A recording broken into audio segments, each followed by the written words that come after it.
All right, I want to share with you a problem that we created when I was in graduate school. This is one of the work problems where you have two different people doing something at the same time. Had two good friends from graduate school. Names are Chris and Brian. And one thing that Chris and Brian could do is they could eat some pizza. And we often joked on how fast they could eat them.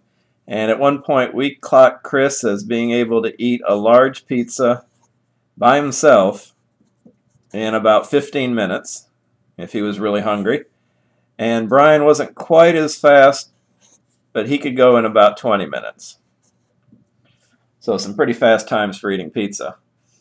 Well, we kind of joked about what if we would get together to study or do homework and we'd ordered pizza. Well, if Chris and Brian just started eating, how long would it take the two of them to finish the pizza? And so we kind of used that to decide, well, you better not be too late or it might all be gone. So let's work through a problem and let's see that if Chris and Brian chose to work together, how fast it would take them to eat this pizza.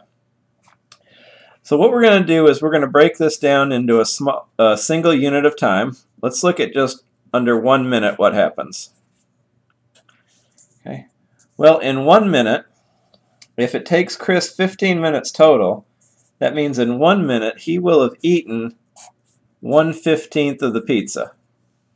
And now we're going to assume that he's going to eat at the same rate the whole time. So that's a safe assumption there. Brian, if it takes him 20 minutes, then in 1 minute he would be able to eat 1/20 of the pizza. Well, then if they work together, if they start eating together, what we would do is we would add these two fractions together. And what would that give us? Well, that would give us the fraction of the total time it would take them to eat the pizza together. So the fractional answer, it would be 1 over x, where x would be the time it takes them to eat it together.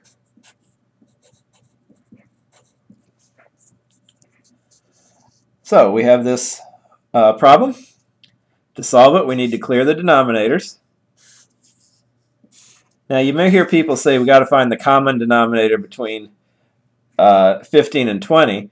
And you do. It doesn't have to be the least common denominator. Okay, any common denominator would work. So we see we've got a 15 here, a 20 here, and an x here.